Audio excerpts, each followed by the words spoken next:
Tsebokolodi. Hello out there, friends. Hello, world. It's author the Meerkat Man, the Mongoose Man, Grant Malcolm McIlrath, and this is another Mongoose Magic Moments Diaries episode.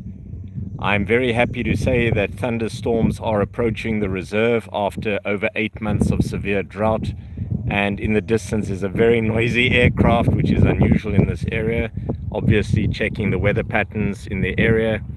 And there is a chance of very heavy rainfall apparently arriving, which we really hope will be the case, because right now I'm with the dominant female who, as everyone will know who follows our adventures together since November 2018, is currently pregnant.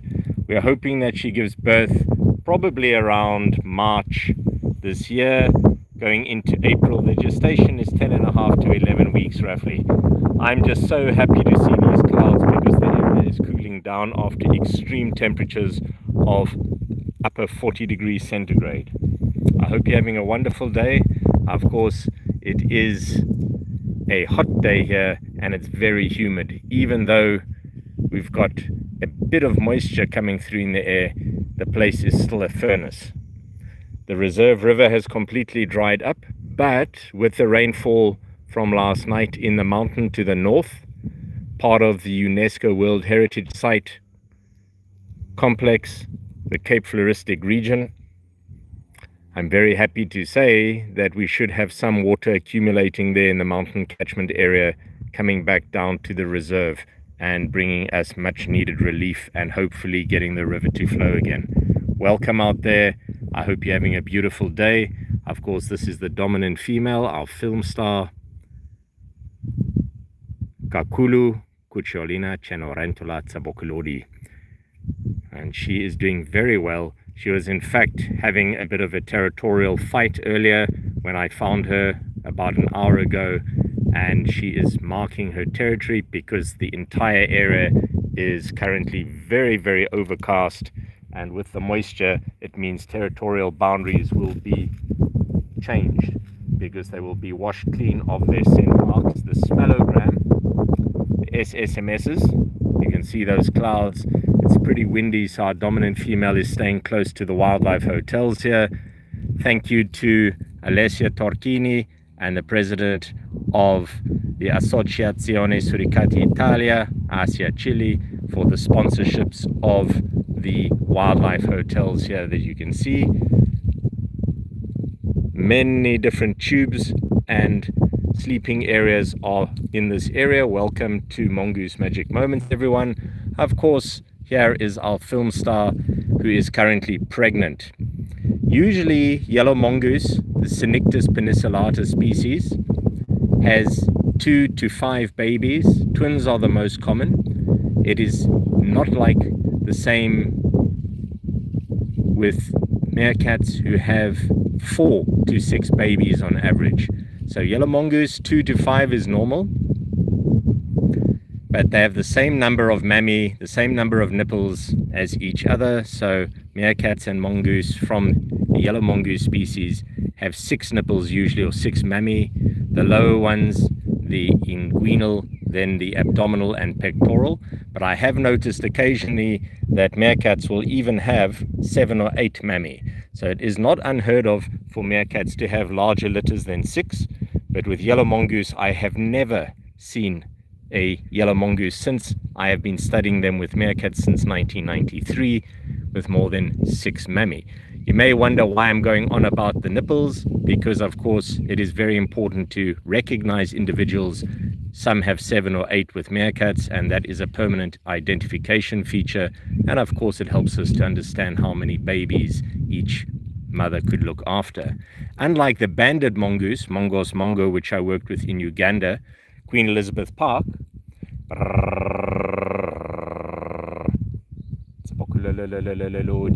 just reassuring her everything is all right here because it's very windy and she's definitely a lot more wary. It's very difficult to see predators flying around against this dark cloud cover and with all this wind. Thank you so much for the likes. I do appreciate that feedback.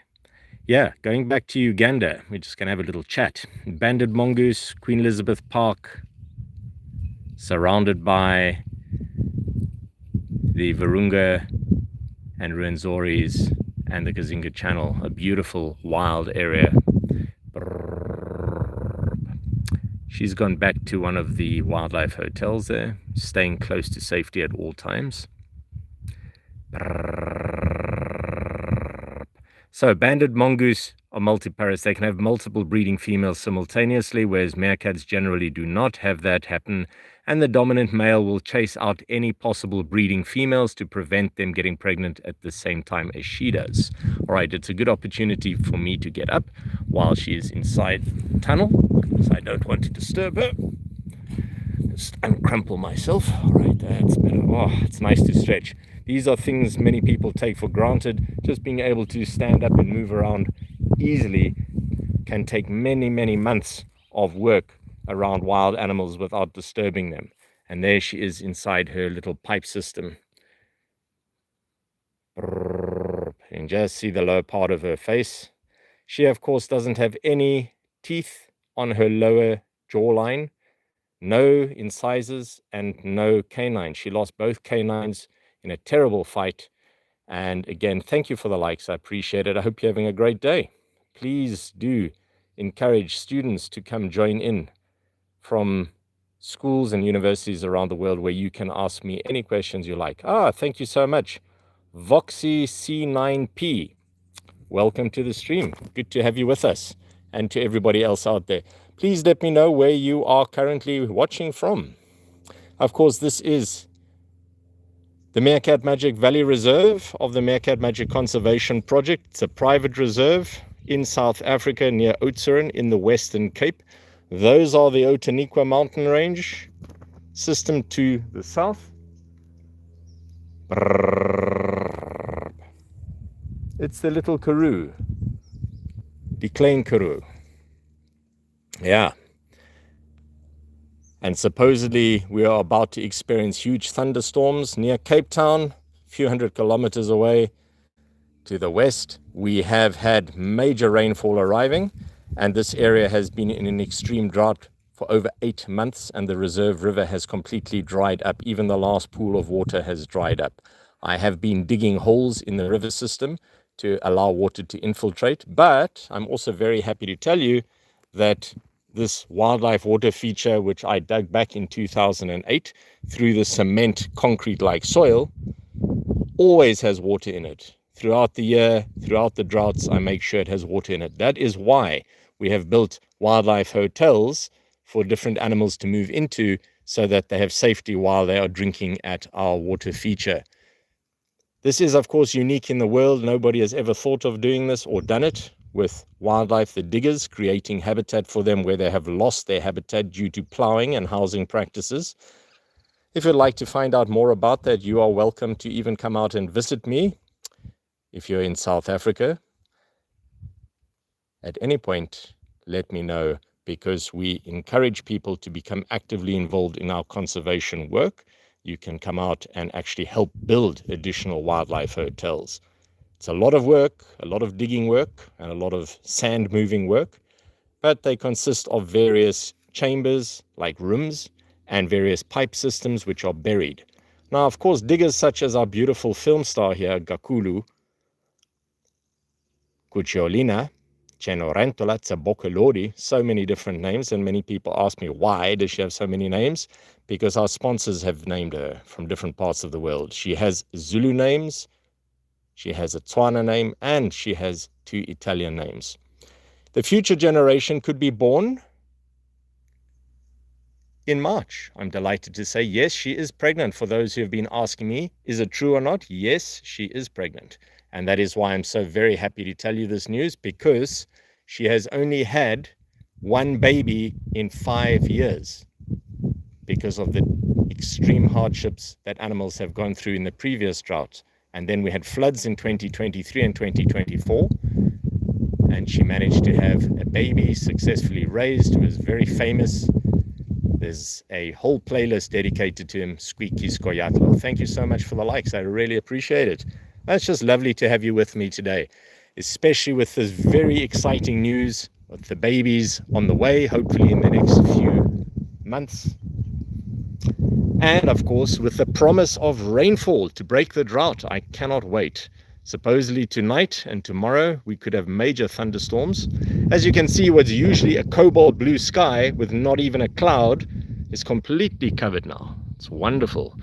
The Outeniqua mountain range, again, for those just joining the stream to the south, that is part of the garden route, as it is known. Mossel Bay, Neisner, Plettenberg Bay, Dana Bay. A big shout out to all my friends and followers from those areas as well. Of course, we get followers from all over the planet. We're all on the same rock, as I like to say, all experiencing an adventure.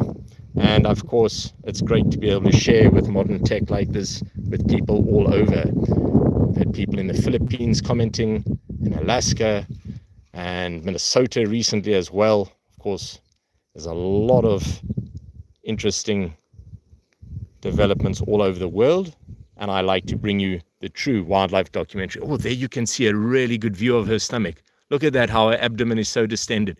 That is because she's probably, I'm hoping, carrying 3 to maybe 4 fetuses at the moment. I have done ultrasonography on meerkats back in 1993. The first time in the world this was ever done on wild meerkats, and we filmed it in National Geographic, where we could actually monitor the development and see the heartbeats of fetuses. It was incredible being able to do that. That was in Meerkat Madness, a very unfortunate name, National Geographic, and producer Nick Stringer. We didn't like it. It was supposed to be called Walking with Meerkats, Walking with Wildlife, with myself and Professor Tim Clutton-Brock, all the way from Cambridge University Large Animal Research Group. A shout out to you, Professor Tim Clutton-Brock, if you're out there, former employer of mine for 7 years, along with the University of Pretoria Mammal Research Institute. Professor Tim Clutton-Brock is probably one of the most famous research biologists in history. Incredible man, a great deal of experience in the field. He's just not somebody who talks about wildlife and conservation. He actively practices it.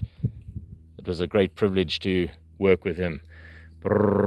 And certainly he inspired me in many ways to do what I'm doing right now, which is conservation through education. I am a professional nature conservationist, qualified since 1993, and that is why I like to bring you the true wildlife documentaries, behind the scenes in science. None of this pretense and nonsense created by artificial intelligence. Please drop a comment and let me know what you think of that. Artificial intelligence creating lots of so-called wildlife scenarios and documentaries which are completely implausible. For example, having animals that would never occur together suddenly appear. For example, I'll tell you about one that I recently saw, because some viewers were asking me about this. Is this actually real? And I was telling them absolutely not. There was a honey badger, Mellivora capensis, from the family Mustelidae, the otters and the ferrets, polecats, and striped polecats as well, when I say polecats, and the weasel, together with a mongoose. And supposedly the mongoose was bringing the pregnant honey badger a snake, which it protected the honey badger from, according to this AI, and that would never happen. They are rivals, and the mongoose definitely can kill snakes, but it would not be sharing that with other species. And then in the same nonsense so-called documentary, because it was not labeled as AI, a dominant female is just busy carrying on with her day because she's so used to seeing me around here as an object that shares her territory. Yeah. It allows me to have an unprecedented view of what she's actually doing in her life. Going back to this AI. So, there was an eagle attacking a snake, supposedly to protect the mongoose, which was supposedly protecting the eagle's chick, which had fallen out of a nest. Maybe you have seen the so-called documentary, but I actually had people believing that this was the case, and I explained to them the difference. And that is, again, why I do live streams. Even so-called documentaries, and I won't mention the names because there are many of them. The film crews know who I'm talking about. I've worked with the BBC, National Geographic, and Discovery, and many others, but I'm not talking about them specifically. But there are many predetermined and post-scripted edits and scripts that happen, and people believe what they're seeing is true. I'll tell you right now, after decades of working with wildlife and film crews and research biologists, a lot of what you see on television is not correct. It is not documentary. It is a prefabrication of what could happen. That is why I do live streams, everybody, because this is real. This is the truth. There's no editing. Whatever happens now happens. You see it as it happens. And that's how I like it. Conservation through education, people interacting, and over time, I hope many, many more people will be joining our live streams so we can share ideas and talk about conservation and wildlife as we watch it. Of course, we made wildlife film history just before Christmas last year, when 4 babies from the Ungulungu wild meerkat group that I have been protecting and studying in this reserve, the Meerkat Magic Valley Reserve, since 2001, the babies emerged on our live stream. It was absolutely incredible. I was so delighted to get that because it is the first time the babies have arrived in this area, and they were learning about the new burrow systems in the reserve. It was wonderful. So a whole new generation. And yes, for anyone wondering, the 4 babies are alive and well. They are learning about their massive new home, which extends for many, many kilometers into the wilderness areas around us. You can see that white tip to the tail is incredibly distinctive. And our dominant female is just having a look at me. It's great. I just let her know where I am at all times. Again, predators are stealthy. I am the opposite. I never give animals a surprise when I am studying them, and that is to avoid them thinking that I'm a predator. And especially now, you can hear her moving around in this thick, crunchy vegetation. It lets her know at all times, do not be disturbed. It's just the same noisy object that you have become accustomed to that is here in your territory.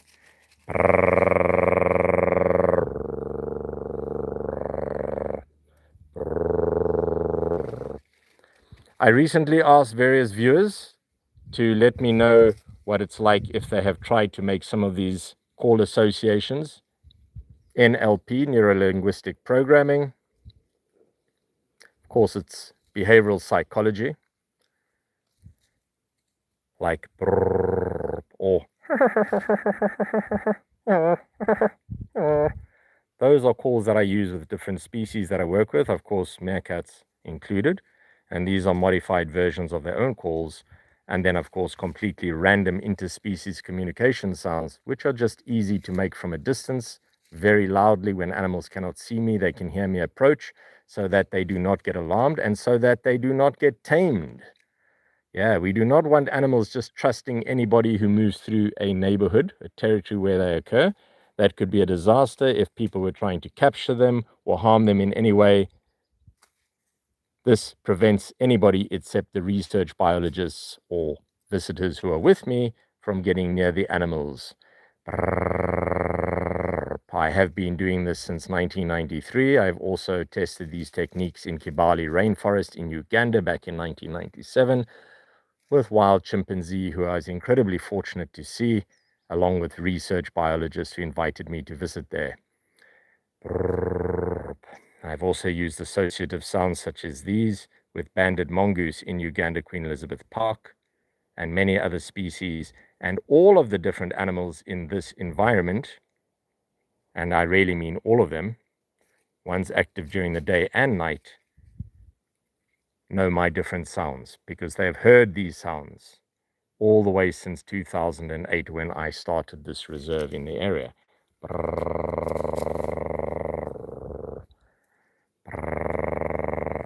It's wonderful to see her, and we're having a rare opportunity to look down at her very enlarged abdomen, which is wonderful. You can just see that distinctive white tip to the tail. It's actually incredible to be standing right next to her right now. Look at this. There are my famous shoes. Yes, they are very famous, and they're not for sale. I've even had people ask me about this. These are the most famous shoes on the planet when it comes to wildlife research, because they are currently scent marked by wild meerkats from the famous Ungulungu meerkat group and the famous Tsebokolodi yellow mongoose group. That's two different species that have put their scent or their smellogram, SSMSs here. Hello and welcome. MOHDUVES-6074. Yeah. Please let me know where you are watching from, and it's great to have you with. This is, of course, Mongoose Magic Moments, not an artificial intelligence AI nonsense. This is the real world of wildlife research, behind the scenes in science. I'm just going to move around briefly to give you an idea. This is right outside the Meerkat Mansion research base here in South Africa. It is not open to the public. It is not a tourism site. However, this private reserve can be visited. I'm from India. Fantastic. Very happy to have you with us. Big shout out to everyone. And it's interesting because, as I like to tell our viewers, this is the yellow mongoose, cynictispenicillata. But in fact, many people say, what is a plural when you have more than one mongoose? It's mongooses. It is not mongoose, and it is not mongai. And the reason I'm mentioning this now to our Indian friend is very simple. The name Mongooses actually comes from India originally. Mongo, yes, and plural. So it is not from the English language for one bird, two, for example, one goose, two geese. That's why it is mongooses. Just a bit of interesting info there briefly. Yeah. We've got a bit of a blur going on right now. It is in fact the light. Thank you for pointing that out. If you have a look here, you will see it is incredibly overcast. We are in the middle of a massive thunderstorm after many months of drought in the area. I'm just going to go back into this area. Let me just clean the lenses briefly. There we go. Yeah. Thanks for letting me know about that.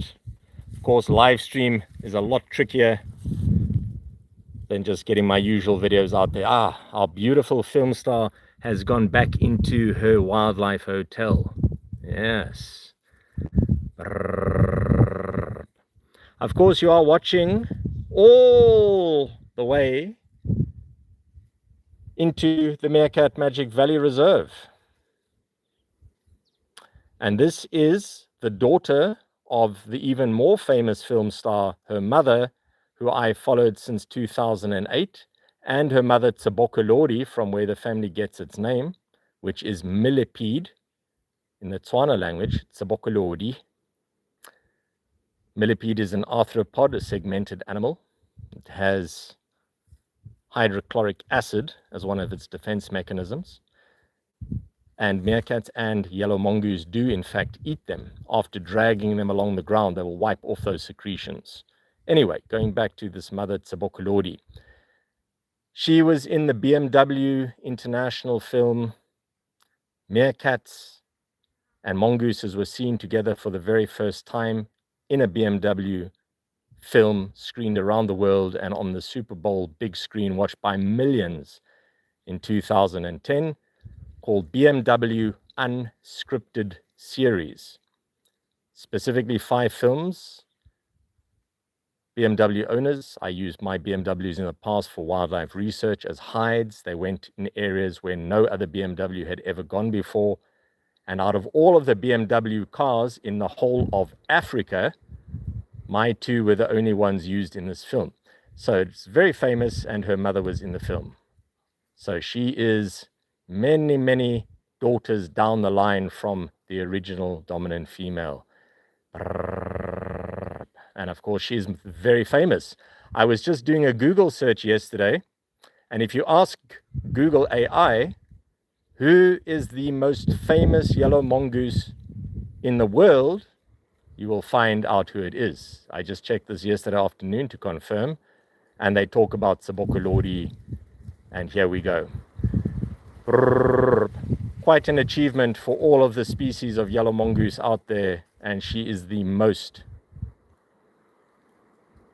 I should say, subspecies of yellow mongoose. There are 12 or 13 recognized subspecies of cynictispenicillata, and she is the most famous of all of them. There are currently 34, some say 35 or 36 species of mongooses known to science, possibly more because they are incredibly secretive. Many people say the meerkat is a mongoose. I am not one of those people because there's nothing else like the meerkat. It has anatomical differences that no other mongoose has, such as an ear valve that can expand in the ear to seal off the ear completely from sand. As you can see, the yellow mongoose here, she has very fine hair covering her ears. Her ears are very thin and paper-like, very different to a meerkat's ears, as we have a look at the anatomy. And there is no valve. She has very fine black lines around her eye. Can you see the eye is almost an orangey, golden, yellow appearance? It also has a horizontally slitted pupil, if you have a look at some of our other close-up anatomy videos. The pupil can expand and contract for different light conditions, of course, but unlike the meerkats, who are only active during the daytime hours, in other words, completely diurnal, the yellow mongoose is crepuscular, active at dawn and dusk, diurnal, active throughout the day, and nocturnal. I have seen them active at 2 and 3 o'clock in the morning on totally dark nights when I use night equipment to do my research. So, the meerkat has a round pupil, a cat has a vertically slitted pupil, a goat has a horizontally slitted pupil, and the yellow mongoose, right here, cynictispenicillata, has a horizontally slitted pupil like that of a goat in many ways. So she has an incredibly wide range of vision, so she can watch out for predators attacking from any direction on the horizon. Bit of auto-grooming. When one animal grooms itself, we call it auto-grooming. When multiple animals groom each other, it is allo-grooming. It's a useful way of working out hierarchy, dominance between animals, especially in a meerkat group, where we can see who goes up to who to start grooming. Please do feel welcome to ask any questions while I am doing the stream. That is the purpose of the stream, to bring you wildlife information that is not modified, that is not edited. It's exactly as it occurs. All right, I'm going to zoom out briefly again. For those just joining the stream, welcome. You're watching Mongoose Magic Moments. No, this is not a zoo. No, this is not a tame animal. This is in South Africa, in the Western Cape of the area around Oudtshoorn. And it is a massive wild area. And this mongoose could be anywhere, but she has chosen to come and stay right here. As you can see her there, recognizing that I'm just letting her know there's nothing to be alarmed about. I use the sounds that I'm making right now to mask other sounds like crunching of twigs when I move there, so that she does not become alarmed. Please have a look at her feet. We're seeing a very beautiful view of her anatomy here. She has 5 nails on each front paw, and there you can see briefly 4 nails on the back paws, just like that of a dog. Short nails on the front, short nails on the back. They are non-retractile. They cannot withdraw into the skin. They are not like a cat. A mongoose like her has very fine hair, almost like a cat, not coarse hair like a dog's hair like meerkats have. Meerkats do not have hair under their feet. The yellow mongoose has hair under their feet. So you can see the difference in the tracks easily. Also, mongoose, such as her, again, 5 nails on the front paw, 4 on the back paw. Meerkats have 4 nails on the front, 4 nails on the back, and 4 very long, over a centimeter sometimes, nails on the front feet, short nails on the back. Yellow mongoose has short nails on the front and back. The banded mongoose, Mongo species I mentioned earlier in the stream that I worked with in Uganda, Central Africa on the equator, Queen Elizabeth Park in 97, have 5 nails on the front feet, 5 on the back. So it's quite interesting. The yellow mongoose is very atypical when it comes to the meerkat and the banded mongoose. She weighs roughly the same as a meerkat. This is something I've not discussed in wildlife streams. So for a pregnant meerkat in the wild, they will reach weights of about 900 to 1.1 kilograms. 900 grams to 1.1 kilograms. And the sexual dimorphism, as it is called in science, the differences between the sexes are that the male meerkat has a much larger musculature on his zygomatic arches on top of his head. The head is broader with more muscle, and the female's head is much narrower. Otherwise, they are pretty much the same weight, except when the dominant female gets pregnant.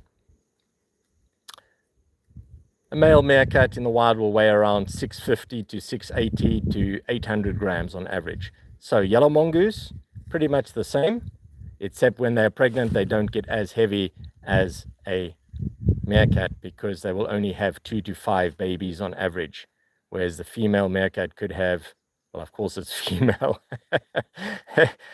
The females can have 2 to 6 babies. Usually litters of 4 are common.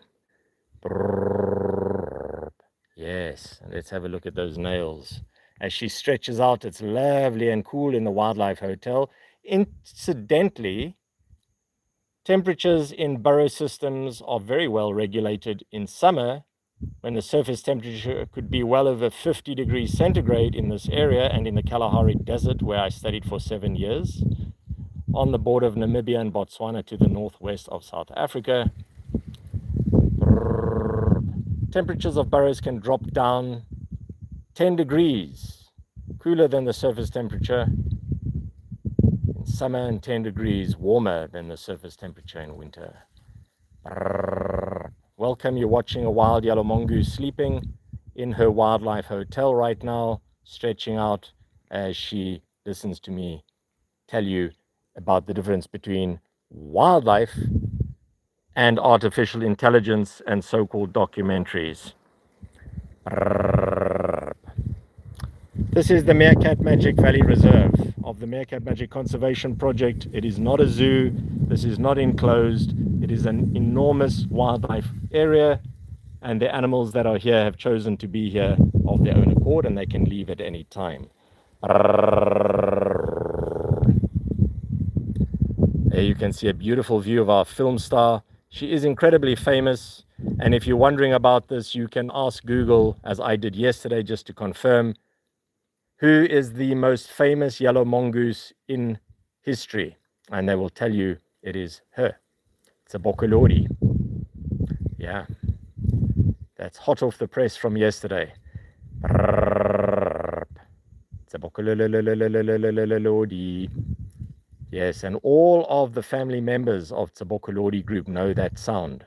And I do not use it for any of the other study animals I work with. They all know different sounds. The sounds let them know it is me when I approach. And if I'm trying to identify who I'm watching, as you will notice, these animals that I study do not have any artificial marks on them. They do not have radio transmitters, BioTrack from Britain or Telonix from America. They do not have artificial marks because they have never been touched by a human, and they never will be. This is a conservation project of the animals and their habitat. It is not an intrusive research project. Ah, she's seen something. Immediately she's come out. That is a reaction to a bird calling. Just letting her know not to be bothered by me. All right, just checking briefly, and then she's back inside the safety of her burrow right there. That was interesting. That, in fact, was the fiscal shrike making a call. It is one of the birds that picks up on potential danger in the territory. Tsebokolodi.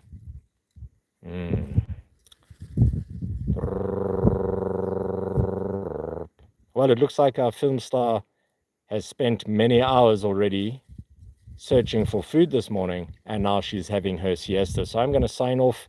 I hope everyone has a wonderful day. Thank you for joining the live stream. Please do like, subscribe, and share. Consider joining the channel.